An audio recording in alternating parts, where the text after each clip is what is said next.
Good morning, Ram Ram, Radhe Radhe. कैसे हैं आप सभी? और आई होप आपकी प्रिपरेशन अच्छी चल रही होगी। प्रिपरेशन आपने स्टार्ट कर दी होगी और आप पहला लेक्चर ऑलरेडी देख चुके होंगे जिसमें हमने अकाउंटिंग क्या होती है इसको समझा था, प्रोसेस ऑफ अकाउंटिंग को समझा था बहुत अच्छे से। 45 मिनट हमने उस चीज को समझा था, राइट। और मैंने कहा था ज्यादा कुछ चैप्टर से कवर नहीं है, ठीक है। तो चलिए आज हम चैप्टर से टॉपिक कवर करते हुए आगे की ओर बढ़ते हैं। और ये जो टॉपिक आज मैं लेने जा रही हूँ, पढ़ाने जा रही हूँ, ये टॉपिक ना बहुत इंपॉर्टेंट है। और वो ये टॉपिक इंपॉर्टेंट इसलिए है कि ये अगर एग्जाम में आएंगे तो श्योर शॉर्ट 4 to 5 मार्क्स आएंगे। सीधा सीधा लिखिए, नंबर लेकर जाइए, ठीक है। तो ये बहुत इंपॉर्टेंट टॉपिक है। चलिए लास्ट क्लास में हम क्या क्या कवर कर चुके हैं हम देखते हैं। ये ग्राफ जो है, चार्ट जो है, मैं आपको लास्ट क्लास में ऑलरेडी पढ़ा चुकी हूँ।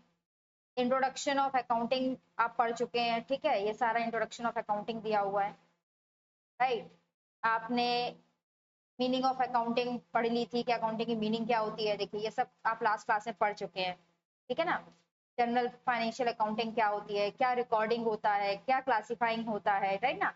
ये सारी चीजें आप ऑलरेडी पढ़ चुके हैं। Summarisation, analyse, interpretation, communication, already आपने सारी क्लास चीज पढ़ ली है, ठीक है।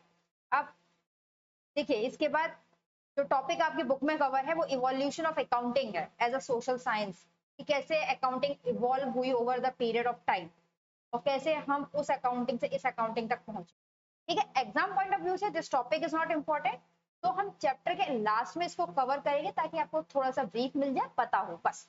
इसके लिए एग्जाम के पॉइंट ऑफ व्यू से खास कुछ इंपॉर्टेंट नहीं है। एक दो चीजें इंपॉर्टेंट होंगी। किसने, जैसे कहते हैं ना, who is the father of economics, who is the father of accounting, इस तरह के कुछ क्वेश्चन एक दो होंगे तो इंपॉर्टेंट होंगे। Otherwise nothing is much more important, इससे निकल के कुछ नहीं आना है, तो इसको अभी हम छोड़ते हैं, ठीक है। अब हमारा जो इम्पोर्टेंट टॉपिक आ रहा है, ठीक है, जो हमारा इंपॉर्टेंट टॉपिक आ रहा है वो हमारा टॉपिक आ रहा है ऑब्जेक्टिव ऑफ अकाउंटिंग, ठीक है। ऑब्जेक्टिव ऑफ अकाउंटिंग हम स्टार्ट करने जा रहे हैं कि क्या होता है ऑब्जेक्टिव और क्या होते हैं फंक्शंस। तो अगर मैं आज की क्लास की बात करूं तो आज की क्लास में हम जो कवर करने वाले हैं, आज की क्लास में हम कवर करने वाले क्या क्या हैं, देखिए।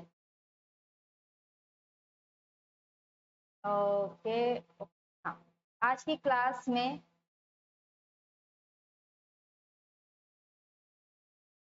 हम जो कवर करेंगे, हम पहला कवर करेंगे ऑब्जेक्टिव, दूसरा हम कवर करेंगे फंक्शन,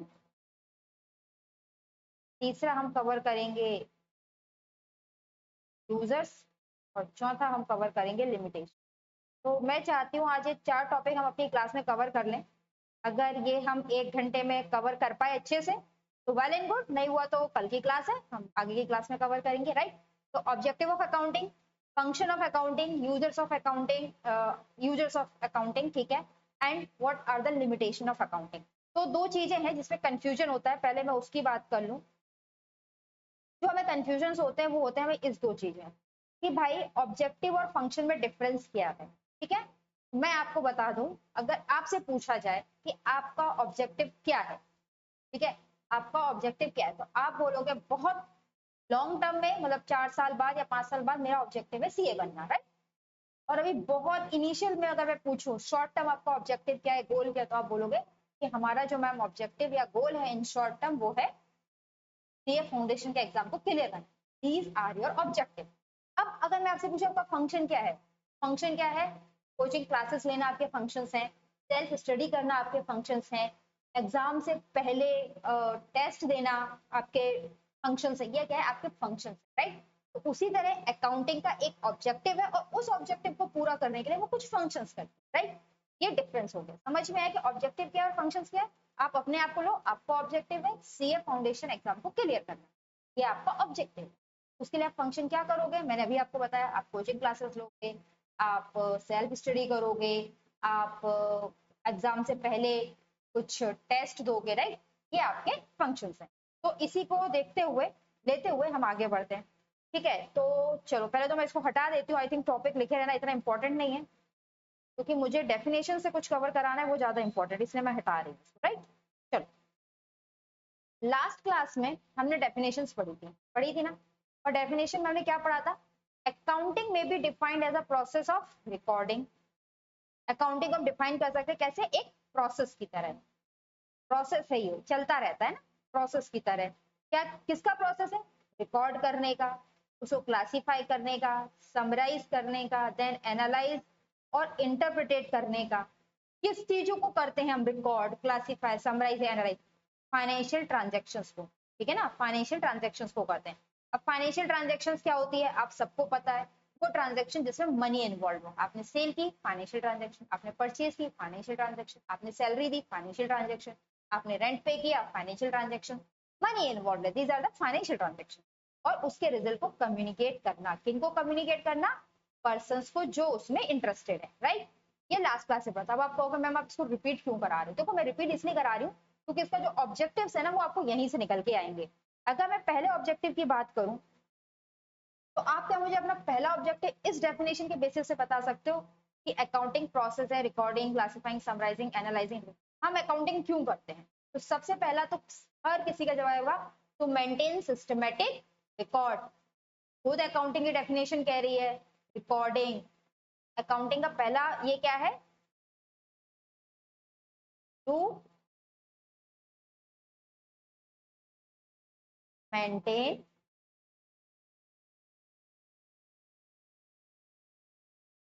सिस्टमेटिक रिकॉर्ड। हम अकाउंटिंग क्यों करते हैं? सिस्टमेटिक रिकॉर्ड मेंटेन करने के लिए। देखो आपकी बुक में क्या लिखा है, देखें आपकी बुक में भी यही लिखा है। क्या लिखा है? Systematic record of transaction. क्या लिखा है? Systematic record of transaction.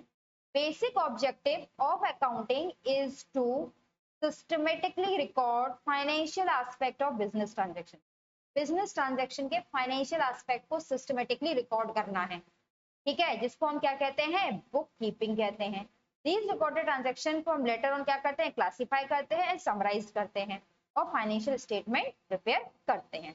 तो भाई एक तो बहुत ही छोटी सी चीज थी जो आप सबको पता थी, क्योंकि डेफिनेशन भी बोल रही है, क्या बोल रही है? अकाउंटिंग का मेन पर्पस क्या है? सिस्टमेटिक रिकॉर्ड को मेंटेन करना, ठीक है ना, सिस्टमेटिक रिकॉर्ड को मेंटेन करना। आप सिस्टमेटिक रिकॉर्ड क्यों मेंटेन करते हो? ठीक है, अकाउंटिंग का आपने बोला मैम अकाउंटिंग का काम है सिस्टमेटिक रिकॉर्ड मेंटेन करना। मैंने कहा बहुत सही कह रहे हो, बट मुझे एक बात बताओ क्यों क्यों मेंटेन करती है सिस्टमेटिक रिकॉर्ड? कोई तो रीजन होगा। अच्छा मैं आपसे पूछती हूँ, आप मुझे बताओ, आप साल भर क्लासेस आप 11 12 में पढ़ने गए या उससे पहले जब आप लोअर स्टैंडर्ड्स में थे, 10th में थे, 9th में थे, आप सब लोग ना एक एक कॉपी बनाते थे, राइट। जैसे कि ये मैथ्स की कॉपी है, ये साइंस की कॉपी है, ये हिस्ट्री की कॉपी है, हिंदी की कॉपी है। अलग अलग कॉपी बनाकर आप उसमें नोट्स लिखते थे, टीचर्स जो पढ़ाता था वो लिखते थे। कॉपी क्यों बनाते थे? ताकि आपके पास सिस्टमेटिक रिकॉर्ड हो उस सब्जेक्ट का जो आपने पढ़ा। लेकिन उसके आगे क्या मतलब होता था कॉपी बनाने? उसके आगे आप अरे मैम एग्जाम आएगा कॉपी उठाएंगे उससे पढ़ाई करेंगे, यही तो मतलब था। क्या मतलब था? एग्जाम आएंगे कॉपी उठाएंगे पढ़ाई करेंगे। यहाँ हमने सिस्टमेटिक रिकॉर्ड मेंटेन क्यों कर रहे हैं? जब हमारे एग्जाम आएंगे ईयर एंड पे, हमारे एग्जाम ईयर एंड पे क्या होता है अकाउंटिंग का year and exam? Financial statement को प्रिपेयर करना। तो हमारा जो नेक्स्ट हम ये जो रिकॉर्ड मेंटेन करते हैं, हम रिकॉर्ड क्यों मेंटेन करते हैं? हम रिकॉर्ड मेंटेन करते हैं टू ascertain फाइनेंशियल परफॉर्मेंस। है एक तो ये है, देखो मैं आपको यहाँ पे जो ऑब्जेक्टिव लिखा रही हूँ ना वो वैसे ही लिखवा रही हूँ जैसा कि आपकी सी इंस्टीट्यूट की बुक में दिया हुआ है, ठीक है। और तीसरा होता है टू ascertain फाइनेंशियल। हम books of record systematic record क्यों मेंटेन करते हैं? दो चीजों के कारण, फाइनेंशियल परफॉर्मेंस और फाइनेंशियल पोजीशन डिटरमाइन करने के लिए। अब आप बोलोगे मेरे से मैडम जी एक बात तो हमको बता दो कि फाइनेंशियल परफॉर्मेंस और फाइनेंशियल पोजीशन क्या होता है? ठीक है, दो वर्ड आए ना, एक आया फाइनेंशियल परफॉर्मेंस, एक आया फाइनेंशियल पोजीशन, ठीक है। देखो मैं ऐसे इसको बनाती हूँ, आप इसको समझ लो, राइट। एक है, मैंने ना इसको लास्ट क्लास में भी ना आपको थोड़ा सा समझाया था, अगर आप लोगों को याद होगा, फाइनेंशियल परफॉर्मेंस, और एक होता है फाइनेंशियल पोजीशन। क्या होता है? Financial position. देखो परफॉर्मेंस क्या होता है? परफॉर्मेंस होता है आपका प्रॉफिट एंड लॉस। मतलब मैंने आपसे कहा कि मेरे बिजनेस को इस साल 40 लाख का प्रॉफिट हुआ, ठीक है, मैंने क्या कहा, मेरे बिजनेस को 40 लाख का प्रॉफिट हुआ। अगर मेरे बिजनेस को 40 लाख का प्रॉफिट हुआ तो आप क्या कहोगे? मैम आपके बिजनेस की परफॉर्मेंस बहुत अच्छी है। आपने क्या बोला? मैम आपके बिजनेस की परफॉर्मेंस बहुत अच्छी है बिकॉज आपके बिजनेस को 40 लाख का प्रॉफिट हुआ। मैंने कहा ठीक है। फाइनेंशियल पोजीशन क्या होती है? फाइनेंशियल पोजीशन होती है आपकी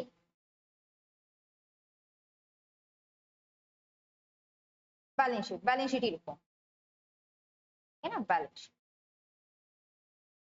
यानी कि position of assets and liability, ठीक है। फाइनेंशियल पोजीशन क्या होती है? Position of assets and liability. अच्छा आप मुझे एक बात बताओ, फाइनेंशियल पोजीशन, एक पर्सन है ए, ठीक है, और एक पर्सन है बी, ठीक है। अगर एक ही बात करूं तो इसके पास असेट्स हैं 50K के और लाइबिलिटी है 10K की। ये है बंदा है, इसके पास जो असेट्स हैं वो हैं 20K के और लाइबिलिटी जो है ये लिए बैठा है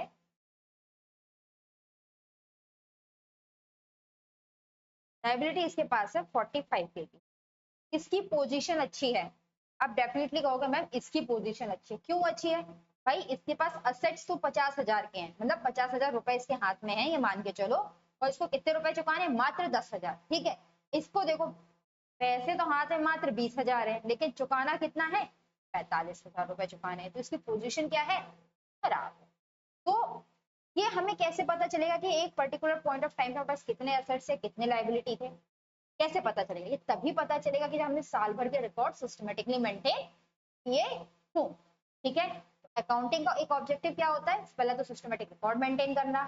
सिस्टमेटिक रिकॉर्ड हम क्यों मेंटेन करते हैं? आप फ्लो में याद कर सकते हैं। अकाउंटिंग का ऑब्जेक्टिव क्या? सिस्टमेटिक रिकॉर्ड मेंटेन करना। सिस्टमेटिक रिकॉर्ड मेंटेन करने से क्या होता है? हम फाइनेंशियल परफॉर्मेंस असरटेन कर सकते हैं, यानी कि उसकी प्रॉफिटेबिलिटी को देख सकते हैं। दूसरा, हम असरटेन कर सकते हैं कि उसकी फाइनेंशियल पोजीशन कैसी थी, उसके पास कितने असेट्स थे या कितनी लाइबिलिटी थी। क्या देखें आपके इंस्टीट्यूट की बुक में यही तो दिए हुए हैं। चलो देखते हैं। देखो क्या लिखा है? Ascertainment of results of above recorded transaction. हमें रिजल्ट्स देखने अबव रिकॉर्डेड। अकाउंटेंट प्रिपेयर्स, देखो लिखा भी है, profit and loss account to know the results of a business operation for a particular period of time. Accountant profit and loss account बनाता है ये जानने के लिए कि बिजनेस ऑपरेशन कैसा रहा एक पर्टिकुलर पीरियड ऑफ टाइम में। तो ये बेसिकली किसकी बात कर रहा है? ये पॉइंट बात कर रहा है फाइनेंशियल परफॉर्मेंस की, है ना, परफॉर्मेंस। आगे तो क्या कहता है? If sales exceeds expense then it is said that business is running profitable, but if expense exceed revenue then it can be said business running under loss. The profit and loss account help management and different stake holder in taking decision. ये क्या help करता है वो अभी हमारा बात का काम है, वो हम नहीं जानते क्यों करते हैं, हमें समझ में आ गया प्रॉफिटेबिलिटी जानने के लिए, राइट। अब बिजनेस को आप कब बोलोगे प्रॉफिटेबल है? कब बोलोगे? प्रॉफिट कब होगा आपको? अरे सबको पता है ना प्रॉफिट कब होगा। प्रॉफिट कब होगा भाई आपको? प्रॉफिट तभी होगा ना जब सेल्स ज्यादा होंगे खर्चे से, ये तो एक जानी हुई बात है। और लॉस कब होगा? जब सेल्स कम होंगे एक्सपेंस से, ये तो मानी हुई बात है ना भाई। अगर 10,000 की सेल है, 8,000 का एक्सपेंस है, 2,000 का प्रॉफिट है। लेकिन उल्टा हो जाए, 5,000 की सेल हो और 6,000 के एक्सपेंस हो जाए, 1,000 का आपको क्या हो जाएगा?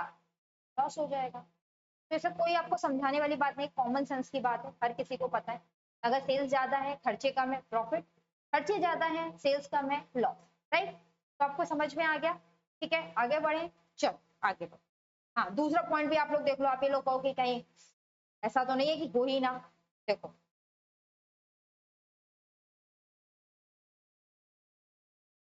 a businessman is not only interested in knowing the result of a business in terms of profit or loss for a particular period। Businessman को, मेरे को सिर्फ इस ये जानने में इंटरेस्ट नहीं है अगर मैं बिजनेस कर रही हूँ कि भाई मेरा प्रॉफिट ड्यूरिंग द ईयर क्या है, उसके अलावा भी बिजनेसमैन बहुत कुछ जानना चाहता है। अब वो क्या जानना चाहता है, देखो ही ऑल्सो एनेक्सियस, बहुत उसको एनेक्सियस रहता है जानने के लिए व्हाट ही ओज, कि क्या लाइबिलिटी है, उसको कितना पैसा चुकाना है। अरे तो बिल्कुल कलर हो जाएगा अगर मैंने, क्या है वो एनेक्सियस रहता है जानने के लिए कि उसकी लाइबिलिटी क्या है, ठीक है ना। क्या रहता है, what he owes liability to the outsider and what he owns asset on a certain date. कोई जानने के लिए रहता है कि उसके पास कितनी असेट्स है और कितनी लाइबिलिटी है, ये जानने के लिए वो बहुत आतुर रहता है, एनेक्सियस रहता है, ठीक है। और इसके लिए क्या बनाना पड़ता है, डेफिनेटली हमें बनानी पड़ती है जानने के लिए बैलेंस शीट। हमें क्या बनानी पड़ती है जानने के लिए, बैलेंस शीट बनानी पड़ती है। और बैलेंस शीट हमें क्या बताती है, फाइनेंशियल पोजीशन बताती है। और मैंने भी आपको यही पॉइंट लिखवाया हुआ है, देखो लिखवाया है कि नहीं, to a certain financial end, right. चलो आगे बढ़ते हैं। देखो अगर आप देखोगे तो अभी हमारे ऑब्जेक्टिव में क्या हो गया, कलर दूसरा लू, अरे कहाँ गया, हाँ देखो, नहीं ये तो हम पहले ले लेते, ये देखो हमने रिकॉर्डिंग की बात कर ली, ठीक है ना, सिस्टमैटिक रिकॉर्ड की बात कर ली, क्लासिफाइंग एंड समराइजिंग की बात कर ली कि नहीं कर ली, हो गया ना classifying and summarisation. Financial performance, यहाँ हमारा पीएनएल बन गया, हमने जाना था समराइजेशन में ट्रायल बैलेंस बनता है, ट्रेडिंग एंड पीएनएल बनता है एंड बैलेंस शीट बनता है, और ये हो गया आपका फाइनेंशियल पोजीशन। लो भैया ये तो बनेंगे तो एनालिसिस और इंटरप्रिटेशन अपने आप हो जाएगा। अब बचा क्या, अब हमारे पास बचता है कम्युनिकेशन। तो अगला ऑब्जेक्टिव क्या है अकाउंटिंग का, अगला ऑब्जेक्टिव क्या है अकाउंटिंग का, अकाउंटिंग का अगला ऑब्जेक्टिव है टू कम्युनिकेट रिजल्ट। चौथा ऑब्जेक्टिव है टू प्रोवाइड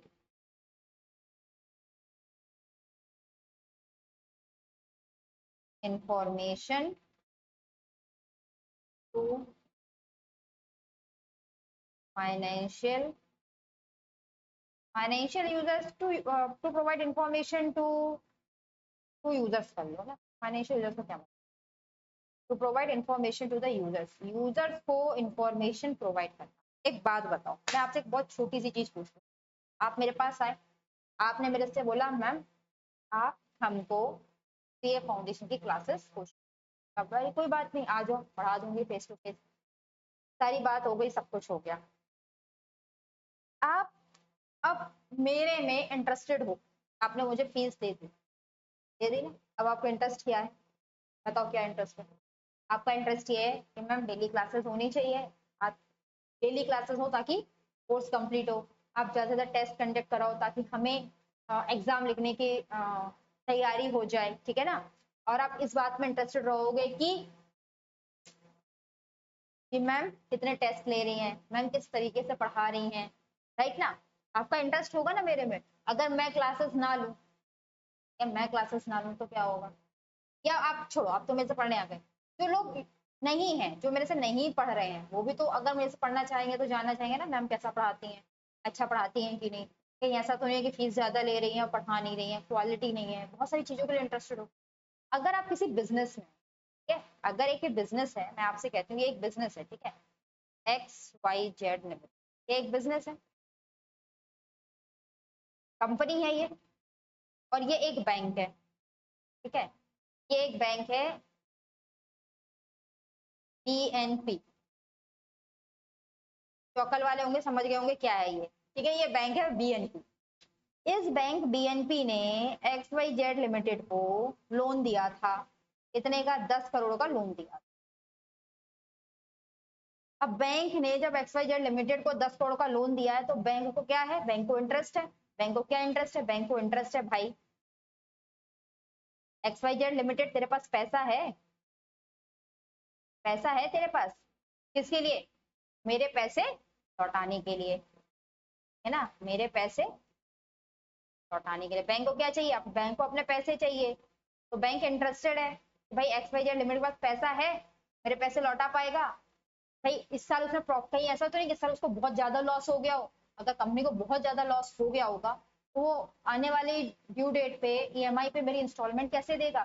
कंपनी को इंटरेस्टेड है कि भाई XYZ लिमिटेड की फाइनेंशियल परफॉर्मेंस एंड पोजीशन कैसी है, इसमें बैंक को इंटरेस्ट है, क्योंकि बैंक को क्या चाहिए, सिर्फ पैसा चाहिए, है ना, बैंक को अपना पैसा चाहिए। उसने 10 करोड़ रुपए दे रखे हैं तो भाई उसकी तो लगी पड़ी है, मुझे पैसा मिलेगा या नहीं मिलेगा, इसलिए वो बिजनेस में इंटरेस्ट है। बैंक की बात हो गई, ठीक है। मैं बात कर रही हूँ, चलो एक बात करते हैं, यही कंपनी है XYZ लिमिटेड, ठीक है, और ये इसके एम्प्लॉय हैं इतने सारे। आपको क्या लगता है एम्प्लॉय इंटरेस्टेड होते हैं कंपनी की परफॉर्मेंस में, बिल्कुल।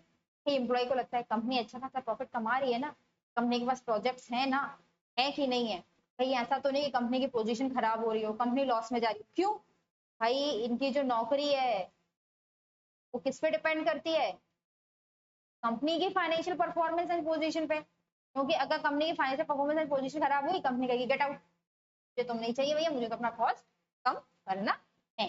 तो ये क्या करती है, यूजर्स इंटरेस्टेड होते हैं कंपनी की इंफॉर्मेशन में, फाइनेंशियल इंफॉर्मेशन में, और ये कंपनीज की, बिजनेस हाउसेस की लीगल रेगुलेटरी रिस्पॉन्सिबिलिटी है कि वो अपने यूजर्स को फाइनेंशियल इंफॉर्मेशन प्रोवाइड करें, ठीक है ना।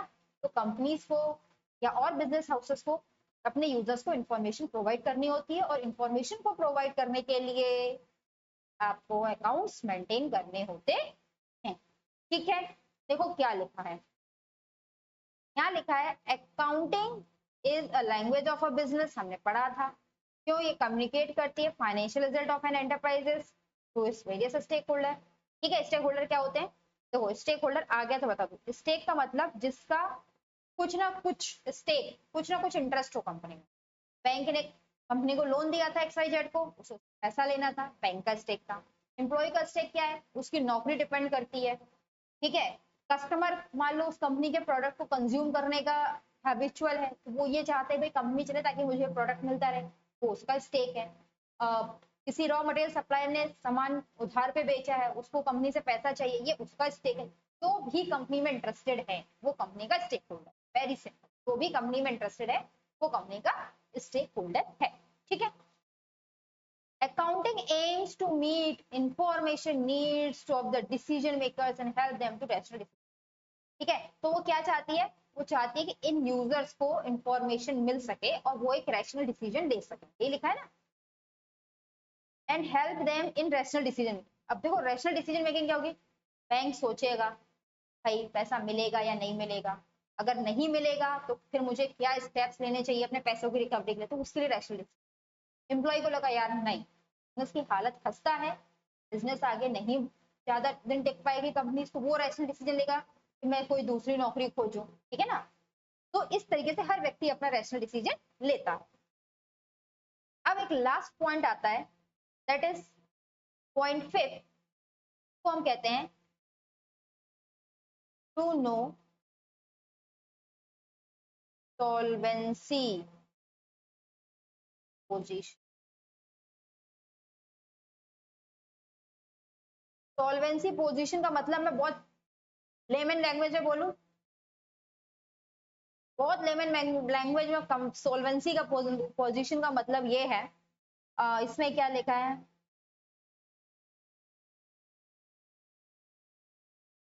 देखो सॉल्वेंसी पोजीशन का मतलब ये है,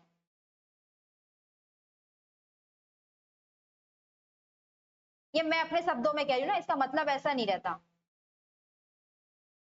जिंदा कब तक रहेगी कंपनी, जिंदा कब तक रहेगी, किसी की सॉल्वेंसी पोजीशन क्या है, जिंदा कब तक रहेगी भाई ये बेचारी कंपनी या बिजनेस हाउस, ठीक है। देखो एक कंपनी है, इसका नाम है ABC प्राइवेट लिमिटेड, राइट। ये कंपनी है, और ठीक है, एक कंपनी ये, और हमारी एक कंपनी है PQR प्राइवेट लिमिटेड। ये दोनों कंपनी। अब आप मुझे बताना कौन सी कंपनी ज्यादा रहे समय तक जिएगी। इसके एसेट्स की बात करूं, इसके पास 10 करोड़ के एसेट्स हैं, और इसकी लाइबिलिटी की बात करूं तो मात्र 2 करोड़ की इसकी लाइबिलिटी। अगर मैं इसकी बात करूं तो इसके पास असेट है 5 करोड़ के, और इसके पास जो लाइबिलिटी है वो है 10 करोड़। और ऐसी कंडीशन, मतलब लाइबिलिटी एसेट से ज्यादा है, इस तरह की जो कंडीशन है वो लास्ट 3 ईयर से कंटिन्यू है। लास्ट 3 ईयर से क्या है, कंटिन्यू चला आ रहा है। और इसी कंडीशन ऐसे ही असेट 10 करोड़ के, कभी लाइबिलिटी 2 करोड़ की, कभी लाइबिलिटी 3 करोड़ की, कभी 1 करोड़ की, इस तरीके से ऐसी को एबीसी की। अब बताओ कौन सी कंपनी लंबे समय तक जिंदा रहेगी और कौन सी कंपनी दम तोड़ देगी। आप सब कहोगे मैम ये भी कोई पूछने की बात है, ये कंपनी जिंदा रहेगी और ये तो कभी भी कभी भी मर जाएगी, कभी भी मर जाएगी। ठीक है, कभी भी मर जाएगी का मतलब क्या है, ये कंपनी ना कभी भी बोलेगी भाई मैं डूब चुकी हूँ, मेरे पास पैसे नहीं है, अपने आप को बंद कर लेगी। कंपनी क्या हो जाएगी, बंद हो जाएगी, नहीं मर जाएगी। यानी सॉल्वेंसी पोजीशन का मतलब ये कंपनी आगे कितने लंबे समय तक बिजनेस को कंटिन्यू करेगी, ये मतलब होता है सॉल्वेंसी, राइट। समझ में आ गया, ये मतलब होता है सॉल्वेंसी का। और सॉल्वेंसी पोजीशन कब अच्छी मानी जाती है, when assets are more than liability. ठीक है, ये तो मैंने आपको सॉल्वेंसी का मतलब समझा दिया बहुत लेमन में। अब जरा देखते हैं टेक्निकली क्या होती है सॉल्वेंसी, राइट। देखो क्या होती है सॉल्वेंसी, देखें। कलर कौन सा अच्छा लग रहा है, ये लेते हैं, ग्रीन कलर मुझे फेवरेट। चलो, क्या होता है, management is not only reveals what is owned and owed by the enterprise. देखो सिर्फ ये नहीं बताता कि उसके पास कितने एसेट्स हैं या कितनी liability. What is owned, what is owned का मतलब ही क्या है, assets. And what is owed का मतलब क्या है, लायबिलिटी। यही नहीं बताता। It also give information regarding ability to meets, ये और साथ साथ क्या देता है, मैं इसको मिटा देती हूँ। ये साथ ही साथ क्या देता है, ये साथ ही साथ क्या देता है, देखो ये साथ साथ बताता है ability to meet its liability, ability to meet its liability in short run and long run as and when they fall due. भाई इसकी औकात है कि जब इससे पैसा मांगा जाएगा ये पैसे लौटाएगी। अगर औकात है, स्थिति है कि जब पैसा मांगा जाएगा ये पैसा लौटा देगी, तो सॉल्वेंसी अच्छी है कंपनी की। और अगर नहीं लौटा पाएगी तो कंपनी की सॉल्वेंसी अच्छी नहीं है। हमने अभी अभी यहाँ पर राइट। चलो मैं इसको चार्जिंग पे लगा दूं।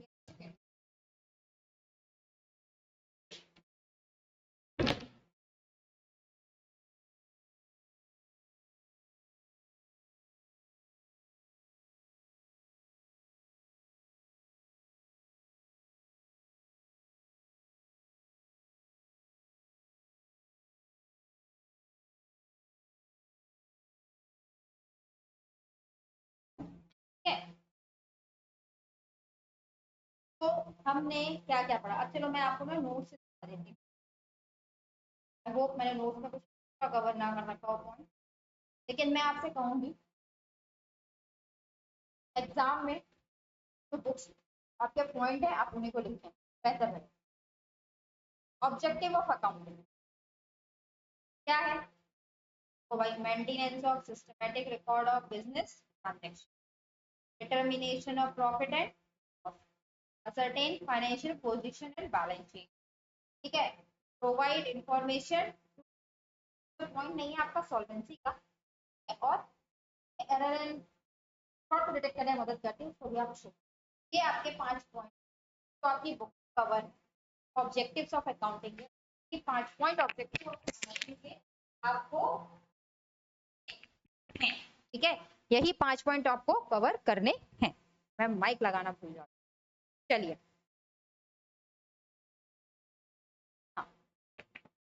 तो आपने ऑब्जेक्टिव्स ऑफ अकाउंटिंग समझ लिया भाई। सिस्टमेटिक रिकॉर्ड बनाना अकाउंटिंग का ऑब्जेक्टिव है, ठीक है। पहला सिस्टमेटिक रिकॉर्ड बनाना अकाउंटिंग का ऑब्जेक्टिव है। और क्यों जरूरी है इसको बनाना? फाइनेंशियल परफॉर्मेंस डिटरमाइन करने के लिए, फाइनेंशियल पोजीशन डिटरमाइन करने के लिए। और ये हम बनाकर क्या करते हैं? यूजर्स को कम्युनिकेट करते हैं, फाइनेंशियल यूजर्स को बताते हैं। और साथ ही साथ हमें पता चलता है कि कंपनी की औकात क्या है, सॉल्वेंसी की पोजीशन क्या है, जिंदा कब तक रहेगी। बहुत सिंपल थे, 5 पॉइंट्स हो गए और इसी के साथ हमारा ऑब्जेक्टिव कंप्लीट हो गया। राइट, देखें कितनी देर हो गई हमें। हम आगे कौन सा टॉपिक ले सकते हैं? अरे 30 मिनट हुआ है, हम आगे भी टॉपिक ले सकते हैं, है ना। और मैं बोर्ड पे कर रही हूँ। चलो चलिए चलिए चलिए, अब हमारा अगला टॉपिक है। हमने ऑब्जेक्टिव्स तो समझ लिया ना कि हमारे ऑब्जेक्टिव क्या क्या हैं। अब इन ऑब्जेक्टिव को पूरा करने के लिए, इन ऑब्जेक्टिव्स को पूरा करने के लिए हमें समझना है फंक्शंस। क्या समझना है? Functions of counting. भाई आपके इन सारे ऑब्जेक्टिव को पूरा करने के लिए अकाउंटिंग कौन कौन से फंक्शंस को परफॉर्म करता है, चले देखें। मैं इंस्टीट्यूट की बुक से ही कवर करना चाहती हूँ, इसलिए चलिए।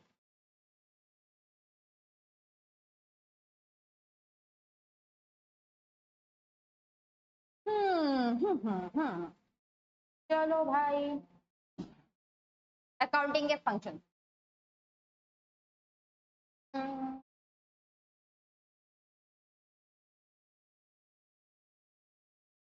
चलो चलो चलो चलो, पहला क्या है? चलो बुक से कवर करते हैं।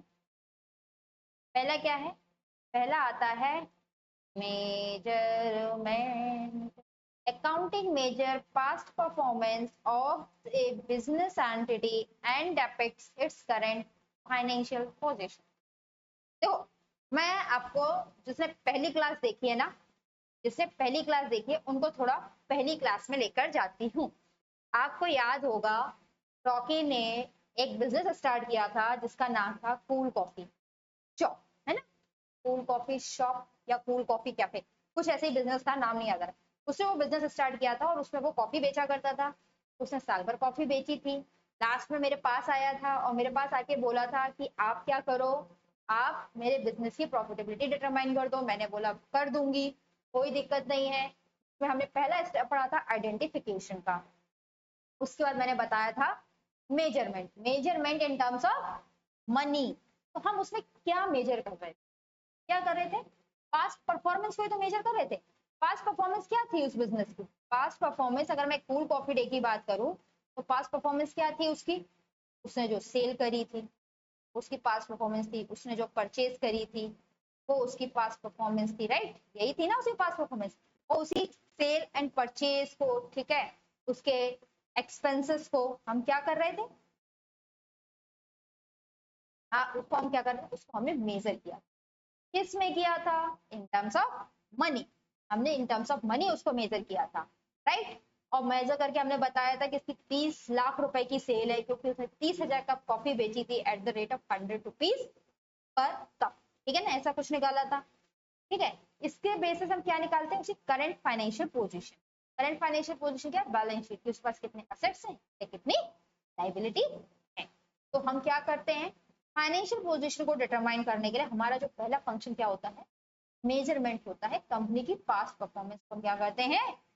मेजर करते हैं। आई होप इसमें किसी को कोई प्रॉब्लम नहीं होगा फंक्शन ऑफ अकाउंटिंग। ठीक है, दूसरा दूसरा फंक्शन है अकाउंटिंग का, दैट इज फोरकास्टिंग। फोरकास्टिंग का मतलब क्या होता है? सबको पता है, भविष्यवाणी। भाई ये क्या बला है भविष्यवाणी? कोई बहुत बड़ी बला नहीं है भविष्यवाणी। देखो, आप ना कभी भी किसी भी चीज को जब पढ़ो तो अपने स्टडी से रिलेट करना। आप बहुत मेहनती बच्चे हो, बहुत स्टूडियस हो, बहुत अटेंटिव हो, अपने आप को लेके बहुत मतलब सीरियस काइंड ऑफ हो स्टडी को लेकर। ठीक है, और आपका ये है रहता है कि यार मैंने इतनी मेहनत की थी और फॉर एग्जाम्पल मुझे 80 में दिस टाइम मैंने अपनी मेहनत से 64 मार्क्स स्कोर करे, 80% मार्क्स मैंने इतनी मेहनत में स्कोर करे। तो आप क्या करते हो, आप फोरकास्ट करते हो कि यार यही क्वेश्चन पेपर का लेवल रहेगा, ऐसे ही मेरा टीचर पढ़ाता रहेगा, तो मैं अगली बार इतनी मेहनत या थोड़ी सी और ज्यादा मेहनत कर लूंगा। कितना तो पढ़ ही चुका हूँ, ये सिलेबस ऑलरेडी आएगा, 2 चैप्टर और ऐड हो जाएंगे, ठीक है, इतनी मेहनत और कर लूंगा तो मैं अगली बार 80 में 72 मार्क्स ले आऊंगा। ठीक है, क्या किया आपने, 80 में 72 ले आऊंगा, आप धीरे धीरे इंप्रूव करते हुए आ रहे।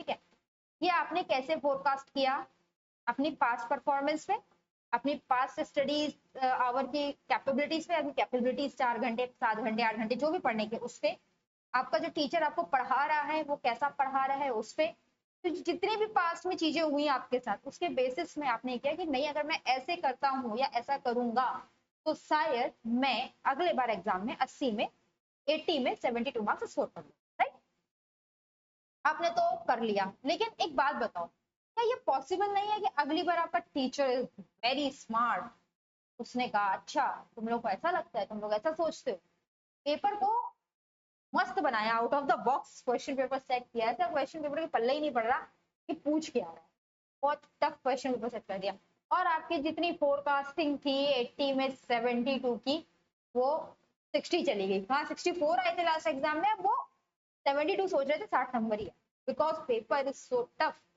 है ना, ट्रैक करना मुश्किल हो रहा था, हो सकता है 60 से कम आ जाते तो हमने पढ़ाई की थी, आप ले आए। राइट, आप समझे मेरी बात को, ठीक है, समझे आप, मेरा कहने का मतलब ये है कि आप पास्ट डेटा के बेसिस पे, पास्ट परफॉर्मेंस के बेसिस पे फ्यूचर को फोरकास्ट कर सकते हो, लेकिन वो सही होगा या नहीं ये डिपेंड करता है फ्यूचर सर्कमस्टांसेस पर। राइट, चलो, तो वही कह रहा है, क्या कह रहा है, हाँ ये कह रहा है accounting helps in forecasting the future performance and financial position using past data and analyzing the trends। अभी मैंने एक स्टूडेंट के कॉन्टेक्स्ट में आपको फोरकास्टिंग समझाई, राइट, अगर मैं बिजनेस के कॉन्टेक्स्ट में समझाऊं, बिजनेस के कॉन्टेक्स्ट में अगर मैं आपको सेम चीज समझाऊं तो अब देखो बिजनेस के कॉन्टेक्स्ट में क्या होगा,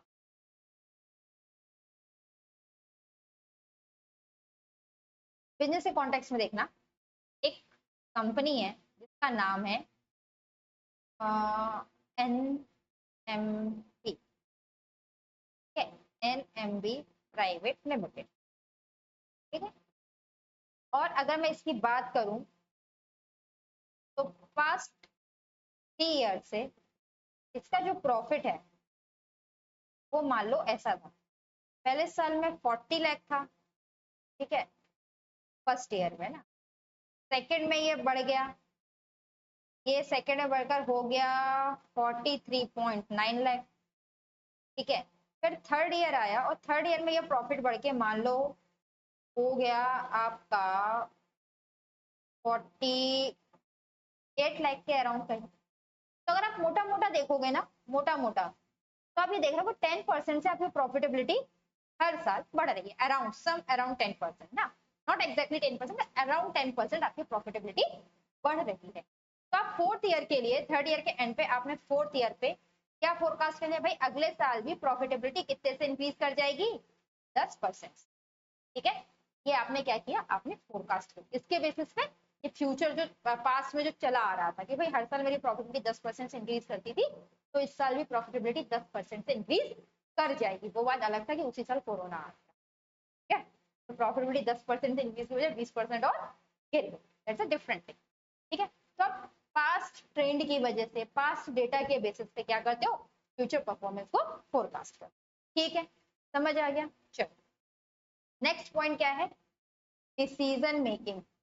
Accounting provides relevant information to the users of accounts and rational decision making। देखो मैंने ना आपको ये अभी ऑलरेडी समझा रखा है, और अभी मैं यूजर्स ऑफ फाइनेंशियल अकाउंटिंग पढ़ाऊंगी ना तो और डीप में समझाऊंगी। तो ये मैंने अभी बताया था, बैंक XYZ लिमिटेड में इंटरेस्टेड था, क्यों इंटरेस्टेड था, तो उसे 10 करोड़ का लोन दे रखा था, और वो चाहता था कि भाई इसकी पोजीशन अच्छी है या नहीं, वो पैसे लौटा पाएगा या नहीं, अगर नहीं लौटा पाएगा तो मैं क्या करूं, मेरे को कुछ ना कुछ स्टेप्स तो लेने पड़ेंगे ना पैसे रिकवर करने के लिए। ये बैंक ने सोचा, एम्प्लॉय ने सोचा, पोजीशन ठीक है तो मैं बिजनेस नौकरी कंटिन्यू करूँ, अगर पोजीशन अच्छी नहीं है कंपनी की तो मुझे कोई दूसरी नौकरी ढूंढनी पड़ेगी, इसलिए बिजनेस में ठीक है ढूंढनी पड़ेगी। तो ये क्या है, रैशनल डिसीजन है ना। किस बेसिस पे लेते हैं, अकाउंटिंग डेटा के बेसिस। तो रेलिवेंट इन्फॉर्मेशन अकाउंटिंग डेटा आपको प्रोवाइड करता है। अब हर यूजर्स के लिए कैसे कैसे करता है, हम अभी यूजर वाले सेक्शन में आएंगे तो बहुत डीप में पढ़ेंगे, इसलिए अभी इतने ही रहने दो, ठीक है। फोर्थ पॉइंट क्या है, कंपैरिजन एंड इवैल्यूएशन। देखो मैंने ना फर्स्ट क्लास में आपको पढ़ाया था, तो सारी चीजें रिपीटेड है, सारी चीजें मैंने बताया था ना। इंटरप्रिटेशन एंड एनालिसिस, जैसे ही आपका स्कूल का रिजल्ट आता है, या तो आपको 2 थप्पड़ मिलते हैं या 2 टॉफियां मिलती हैं। थप्पड़ इसलिए मिलते हैं अगर आपकी जो रिजल्ट है वो इम्प्रूव हो गया, मतलब लास्ट एग्जाम में आपने 70% स्कोर किया, इस बार 75% आपने स्कोर किया। देखो कंपैरिजन क्या होता है, इवैल्यूएशन क्या होता है, 2 वर्ड है ना, कंपैरिजन एंड इवैल्यूएशन।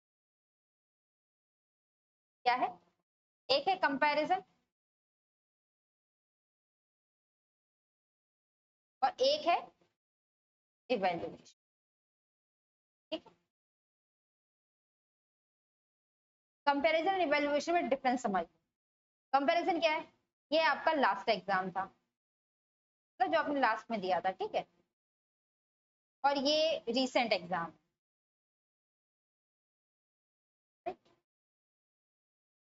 ओके।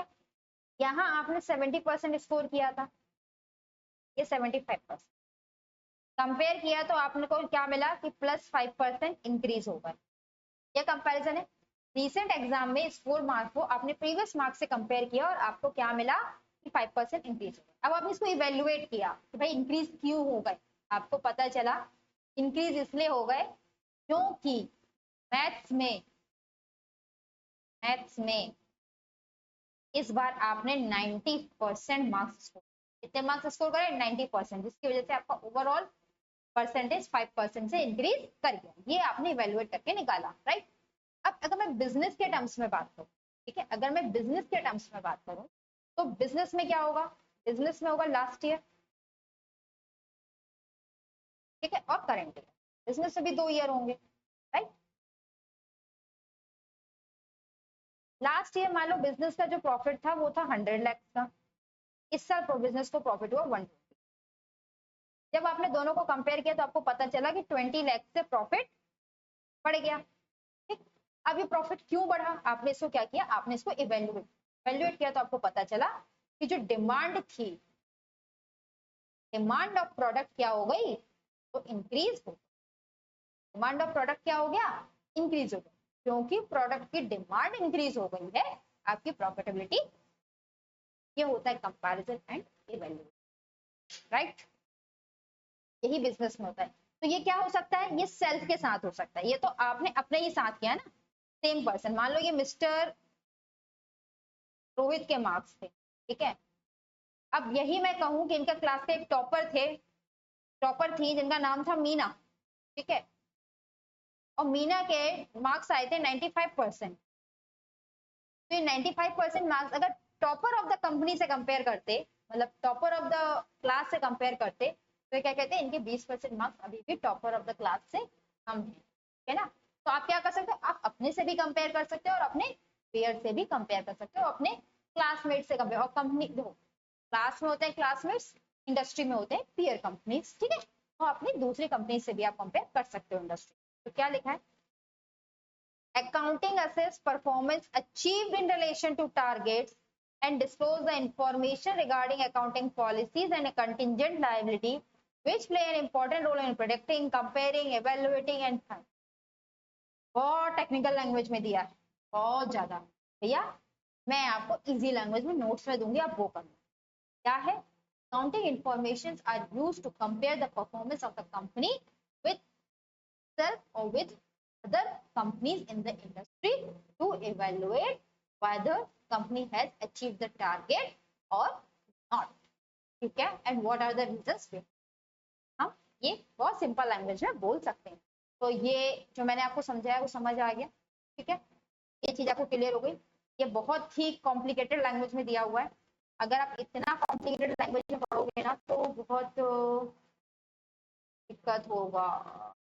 ठीक है, चलो छोड़ो, आगे अगला है, अगला क्या है, अगला है control. Accounting also identify weakness of operational system and provides feedback regarding effectiveness of measures adopted to check such weakness. Okay, right? क्या next क्या है, government regulation and taxation. Accounting provide necessary information to government to exercise control on the entity as well as collection of. पहले हम करते हैं F1 फिर हम करेंगे E1, ठीक है। देखो गवर्नमेंट हमसे क्या कलेक्ट करती है, गवर्नमेंट हमसे टैक्स करती है, किस पे कलेक्ट करती है, प्रॉफिट पे कलेक्ट करती है, राइट। और ये प्रॉफिट कहाँ से पता चलता है, डेफिनेटली अकाउंटिंग इंफॉर्मेशन से तो पता चलता है। अकाउंटिंग इंफॉर्मेशन यानी कि profit and loss statement and balance sheet, यही तो, यहीं से तो बेचारी गवर्नमेंट को पता चलता है कि तुमने इतना प्रॉफिट कमाया और मुझे इतना टैक्स तुमसे देना है। तो गवर्नमेंट रेगुलेशन एंड टैक्सेशन में भी अकाउंटिंग मदद करती है। अब बात आती है कंट्रोल, करते हैं लास्ट। तो ये 22 में तो कोई मेरे को नहीं लगता ज्यादा समझाने की जरूरत है, ठीक है। अब हम आते हैं अपने लास्ट इस पे जो है क्या, कंट्रोल। अब बात कराओ अकाउंटिंग हमें कैसे हेल्प करती है कंट्रोल में, ठीक है, कैसे हेल्प करती है कंट्रोल में, कोई मुझे बताएगा how accounting help in control, control में कैसे हेल्प करती है अकाउंटिंग। देखो मैं एक बात कह रही हूँ, आपके यहाँ ना कोई अकाउंटिंग सिस्टम नहीं, आपका एक बिजनेस है, छोटा सा बिजनेस है, जिनमें नंबर ऑफ सेल्स होती हैं, नंबर ऑफ परचेजेस भी होती है, सब कुछ होता है। आपने एक भैया को बैठा रखा है, क्या ये आपके यहाँ बैठे हैं, सरास अमूल्य बैठे रहते हैं, और इनका काम क्या है, इनका काम है सेल्स को रिकॉर्ड। ये भैया है, इनका काम है सेल्स को रिकॉर्ड करना। ये क्या करते हैं, ये सेल्स रिकॉर्ड करते हैं, जितनी भी सेल्स होती है, जितनी भी सेल्स होती है रिकॉर्ड करते चले जाते, करते चले जाते, करते चले जाते, करते चले जाते, और डे एंड पे आपको बोलते हैं मैडम आज 10,000 की सेल हुई। आप बोलती हो अच्छा 10,000 की सेल हुई, लाओ मुझे 10,000 कैश दे दो। आप 10,000 कैश लेते हो और खुशी खुशी अपने घर आ जाते हो, ठीक, खुशी खुशी घर आ गए। आप एक दिन आप घर आ गए तो अब क्या हुआ, आप दुकान बैठने लगे, ठीक है, आप क्या हुआ, अब आप दुकान बैठने लगे, और दुकान बैठने लगे तो आपको ऐसा लगा कि नहीं यार सेल तो बहुत ज्यादा हो रही है, 10,000 का कैश तो कम है, मतलब मिनिमम एक दिन में सेल जा रही है 20-25 हजार की, कुछ कुछ तो गड़बड़। तो आपने क्या कहा, आपने कहा कि आप एक और को ले आए, ये तो थे मिस्टर रामू, आपने कहा हम एक और बंदे को लेके आ गए यहाँ, ठीक है, एक और को लेके आ गई। ये अभी बिल्कुल थोड़ा सा ईमानदार टाइप के कह लो, कुछ भी कह लो, पहला दूसरा दिन था, पहले दूसरे दिन को नहीं बेईमानी स्टार्ट। इनका नाम था मिस्टर किकू, उनको लेके आप आ गए। अब आपने कहा रामू से, रामू सेल्स तो तू रिकॉर्ड करेगा लेकिन कैश ये रखेंगे, ठीक है, कैश मिस्टर किकू रखेगा, मतलब सेल होगी तो तू रिकॉर्ड करेगा कि सेल हुई, ये क्या करेगा, सिर्फ रिकॉर्ड करेगा, ये कहेगा सेल हुई कितने की, 1,500 की, ये ऐसे रिकॉर्ड कर लेगा, ठीक। तो ये 1,500 रुपए गुल्लक में कौन डालेगा, कीकू डालेगा।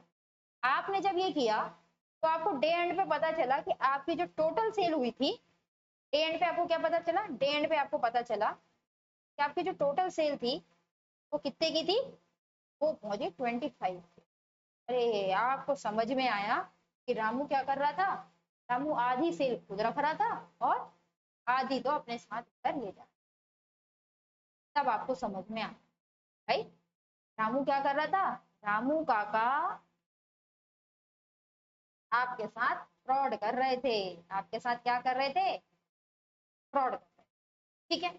आपको समझ में आ गया, क्योंकि आपने अकाउंटिंग का एक सिस्टम बना रखा था, ये एक सिस्टम आपने डेवलप कर रखा था भाई, सेल तू रिकॉर्ड करेगा, कैश तू रिकॉर्ड करेगा, ठीक है।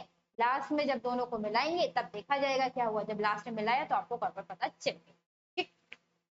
अकाउंटिंग ने आपको मदद की ना कंट्रोल करने में, ठीक है, अगर नहीं होता तो। एक एग्जाम्पल, दूसरा एग्जाम्पल देखो, दूसरा एग्जाम्पल क्या था? दूसरा एग्जाम्पल भी क्या है? आप परचेज किया आपने, ठीक है, बहुत सारी परचेज की, ऐसे ऐसे ऐसे ऐसे, वही सारी परचेज कहाँ रिकॉर्ड हो रही थी? परचेज रजिस्टर में हो रही थी, ठीक है, परचेज रजिस्टर में। और इसी के साथ, क्योंकि परचेज किस पे थी? क्रेडिट पे थी, यानी कि उधार पे थी, यहाँ एक क्रेडिटर का रजिस्टर था, ठीक है, यहाँ क्रेडिटर के नाम रिकॉर्ड हो रहे थे, हो रहे थे, हो रहे थे, हो रहे थे। अब हुआ क्या, ईयर एंड पे आपने देख रहा है जो परचेज क्रेडिट पे थी उसका टोटल तो 10 लाख आ रहा है, लेकिन यार क्रेडिटर का जो स्टॉक है वो तो 10.5 लाख आ रहा है, तो 50,000 का डिफरेंस आ रहा है। क्यों आ रहा है? अब जब आप, गलत है ना, क्रेडिट पे अगर टोटल परचेज 10 लाख की है तो टोटल क्रेडिटर भी आपके होने के ही होने थे, क्रेडिट परचेज और क्रेडिटर आपके मैच करने थे। अब आप कह रहे हैं तो ये क्या है? ये एरर है। ये क्या है? बेसिकली एक एरर है। ये क्यों पता चली? क्योंकि आप प्रॉपर अकाउंटिंग कर रहे थे, ये दो चीजें जब नहीं मिली जो मिलनी चाहिए थी, तो क्या है? ये एरर। भाई अगर नहीं समझ में आया तो फिर से ये राम है, ठीक है, ये मिस्टर के से परचेज की 10,000 की, ठीक है, क्रेडिट पे। अब क्या होगा? एक परचेज होगा, ठीक है, एक क्रेडिटर का लेजर होगा, तो क्या होगा? परचेज में आप रिकॉर्ड करोगे 10,000 की परचेज और कहोगे क्रेडिटर भी, मतलब मिस्टर के हमारे क्रेडिटर हैं, ठीक है, और मिस्टर के हमारे क्रेडिटर क्या है? 10,000 के हैं, आपने रिकॉर्ड कर लिया। ऐसे ही राम ने एक और सेल करी, मान लो के बाद ये सेल करने पहुंच गया मिस्टर एफ से, मिस्टर एफ से इन्होंने 20,000 की सेल करी, तो फिर आप 20,000 परचेज में रिकॉर्ड करोगे और यहाँ 20,000 रिकॉर्ड। ऐसे आपने क्या किया? साल भर रिकॉर्ड किया, ठीक है, करते गए करते गए करते गए। अब जब आप ईयर एंड पे आए तो ईयर एंड पे ये तो 10 लाख है, लेकिन ये जो है ये 10.5 लाख है। तो भाई आपके टोटल क्रेडिटर जो आपने भले पे ऑफ कर दिए हो, पे कर दिए हो, लेकिन जो टोटल क्रेडिटर आपके साल भर आए आपके पास, वो तो इतने ही होने चाहिए। यहाँ डिफरेंस है, यहाँ पे जो डिफरेंस है इसका मतलब ये डिफरेंस क्यों है? ये डिफरेंस क्यों है? ये डिफरेंस क्यों है? ये जो डिफरेंस है ये एरर है। एरर है, क्या एरर है? या तो इधर 50,000 आपने लिखा नहीं है, आप लिखना भूल गए, ठीक है, लिखा नहीं है, या यहाँ 50,000 क्या हो गया है? आपने ज्यादा लिख दिया। ये आपको कैसे पता चला? ये आपको पता चला अकाउंटिंग। तो अकाउंटिंग हमें एरर को, फ्रॉड को डिटेक्ट करने में, जैसे आपको ये डिटेक्ट करने में मदद करती है, तभी आप क्या कर पाते हो? कंट्रोल लगा पाते हो। आपको वीकनेस का पता चलता है, जैसे कि आपको ऊपर इस वीकनेस का पता चला था ना, ठीक है ना, आपको यहाँ वीकनेस का पता चला था। जैसे आपको इन वीकनेसेस का पता चलता है तो आप वहां पे कंट्रोल लगा पाते हो, कंट्रोल लगाकर अकाउंटिंग को और इफेक्टिव एंड एफिशिएंट ना पाते हो। तो वही लिखा है कि क्या आइडेंटिफाई करती है? वीकनेस आइडेंटिफाई करती है। क्या आइडेंटिफाई करती है?